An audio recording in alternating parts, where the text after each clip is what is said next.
guys, it's Naomi.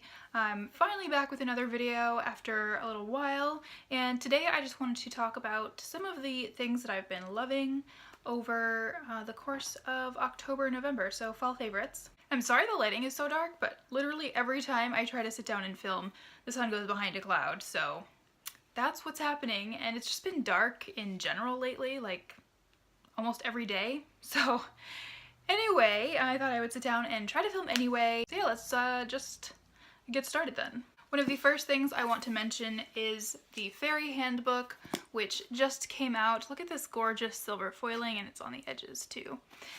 This one just came out like 2 weeks ago, not even 2 weeks ago, and this is by the editors of Faerie magazine. If you're not familiar with them, you should definitely check them out. I'll put a link below.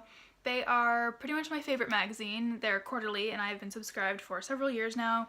So when I heard they were doing a anthology sort of collection of all things Faerie in this gorgeous volume, I had to get my hands on it, obviously, and I did a whole post on this on the blog, which I will leave a link to below also, in case you want to see some pictures of me wandering through the woods in my fairy cloak with said Faerie Handbook.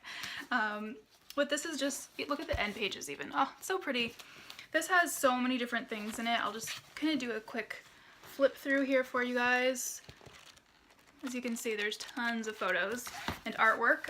Some of my favorite Faerie artwork is in here by people like Brian Froud and Alan Lee and Arthur Rackham, just to name a few, and those. There's also a lot of photography in here, not just artwork, but oh my gosh, look at this spread. Literally every page is just something to drool over. It's so pretty. There are DIY projects in here and things about flora and fauna and myths and lore. Just so many wonderful Faerie things. So it's split up into sections. It has flora and fauna, fashion and beauty, arts and culture, home, food, and entertaining, and then some resources and credits, of course. But if you know anyone who loves Faerie stuff, or you yourself love it, then I would highly recommend this. This will be going in my bookish gift guide that I'm also putting together, but I just had to mention it because it's definitely been a favorite this month. I recently got a hold of the volumes 1 and 2 of Monstress, and oh my god, you guys, this, first of all, look at the artwork, okay? It's like a steampunk Art Nouveau type gorgeous art style, and I absolutely have fallen in love with it. And I flew through these two. It's been so long since I read any sort of comic book or graphic novel or anything like that, but these really captivated me just based on the artwork, and also there are a bunch of cats in this, which are like a whole kind of like nation, and they have multiple tails. This one has 2, but there are some that have like 5 different tails. It's kind of intriguing. This is definitely a dark story. It is rated mature, in case you're wondering. It kind of examines like what it is to be human and what it is to be a monster, and how the two are sort of inseparable in some ways. But there are literal monsters in this too, and there is magic, and it has to do with, there's a lot of oppression and slavery in some of these cultures, and the main character, who you see on the cover here, kind of is battling with this monster inside of her. And I won't say anything more than that because I think these are sort of fun to just go into without knowing too much. The artwork alone, I would say, is worth it. Continuing on with another bookish item, The City of Brass came out, I think, when did it come out? November 17th, so this was just released recently, and this is my advanced reader copy, not the final one, but I think the final one is a very similar cover, and I loved this so much. This is one of my favorite books of the year so far, I think, and I'll just read a little bit off the back to kind of describe what it's about. It says, step into the City of Brass, the spellbinding debut from S.A. Chokraborty. I'm so sorry. Chokraborty, I'm just going to say. An imaginative alchemy of the golem and the genie, the grace of kings, and 1001 nights, in which the future of a magical Middle Eastern kingdom rests in the hands of a clever and defiant young con artist with miraculous healing gifts. This was so magical, and it was like one of those epic journeys that you don't soon forget. And I would say it was right up there with Strange the Dreamer for me, for my like favorite books of the year so far. And I would highly recommend picking this up. Even though it is marked as an adult fantasy, I really don't see why it couldn't have been YA. But yes, love the cover too. Very beautiful. Another thing I've been loving over the past month or two, I've been really getting into card decks, and I got Gabby Bernstein's new The Universe Has Your Back card deck. I absolutely love her books and read The Universe Has Your Back book that came out last September, and that really helped me through a lot of hard times. So when I saw that she was collaborating with her friend and artist Michaela Ezra, I knew that I had to have this deck in my life. This is what the backs look like. And I am not disappointed one bit. I have been using this every single day, and I just absolutely love it. Each card has a little bit of, you know, wisdom and artwork from her book. Kind of like this one. It says, "Obstacles are detours in the right direction." I'll just pull a couple for you so you can see what I mean. "The key to prayer is to forget what I think I need. Oneness is my true nature." Aren't these beautiful? "When I'm connected to my joyful presence, I attract support from the universe." Ah, this is one of my favorite ones. "My energy creates my reality. What I focus on is what I will manifest." Yes. There are a couple of other card decks that I've really been loving, but I think I might just do an entire separate video about card decks, perhaps. But yeah, this is one I've been using literally every day, so I just had to mention that. A couple of beauty things. I got this new lipstick from Hello Beautiful, which is a new, I think relatively new brand. They're all natural and organic, and really wonderful ingredients, as you can see, and I just love this tube. And they sent me the color Amber, which when I got it, I'll be honest, I was like, I don't know if I'm going to like this very much on me. It's a very unique color. As you can see, it's sort of like an amber terracotta type brown color, which is very autumn. And it's actually, you know what, it's almost the exact color of like pumpkin pie. I don't know if the camera is picking it up correctly, but it's the color of pumpkin pie. And I actually love this so much. Not only is the formula like super moisturizing, I should have worn it for this video, I wasn't thinking.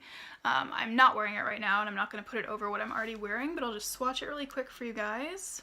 And because the light is so weird right now, I don't know that it's picking up very well, but it's almost like an orangey brown, and I will swatch it on my lips for you on the blog very soonly, so that you can actually see what it looks like on a person.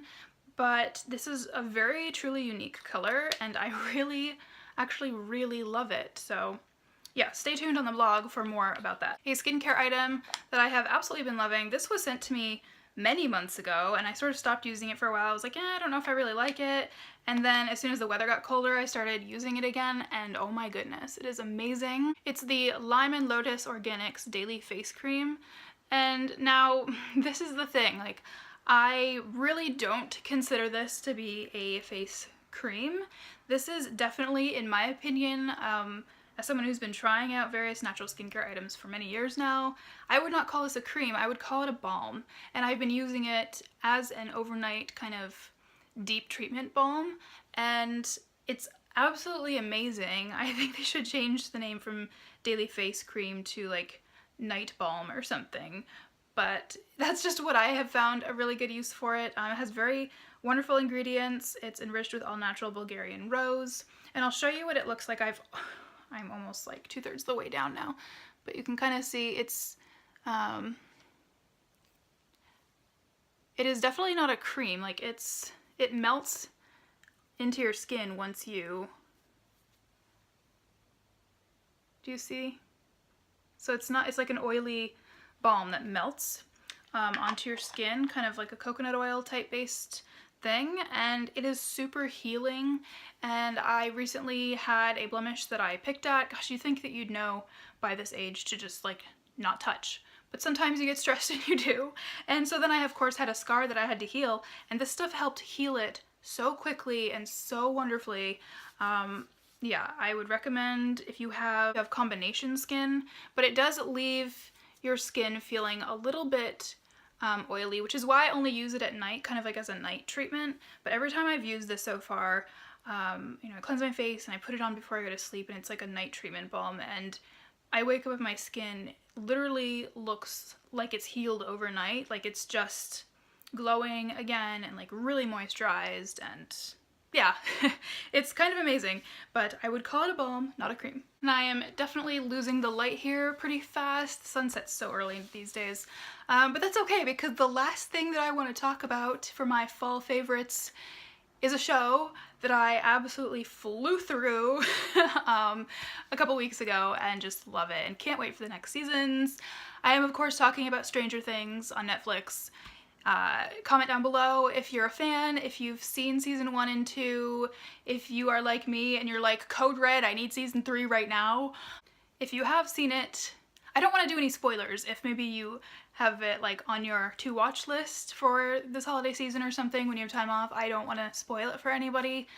But oh my god, like the first episode even, like episode 1, I was like, wow, major E.T. vibes, you know, circa 1985. I love the 80s. I love how they put these episodes together. I love the characters, the actors that they cast for these characters. I thought the casting was magnificent, and I can't wait to see what they do next. Like season 1 was, you know, blew my mind, and then I immediately watched season 2, and I think I literally watched it in like 2 days. No shame. I was working on putting subscription box stuff together at the same time, so working and watching, you know. But oh my god, like, I just want more. I want to actually probably rewatch them before the next season. I don't imagine season 3 is coming out for like at least till next year. So yes, probably gonna rewatch those. But let me know down below what your favorite things are about the show, and yeah, Stranger Things, loving it. Yes, so anyway, light is about to fade completely here. I will be back soon with some holiday gift guide videos for you guys. I am at least going to have 2. I don't know if I'm going to split it up into 3 quite yet, but I'm going to have some bookish gift guides and then a beauty gift guide, and the bookish gift guide might be split up into 2. I'm not quite sure yet. I hope you guys are having a wonderful start to your holiday season. Mine personally has been extremely hectic, but I'm rolling with it. Everything's going to be okay. I've got my card deck to get me through it. Like this video if you enjoyed, if you like Stranger Things, and I will be back with another video soon. Subscribe if you haven't already, and I'll see you guys later. Bye.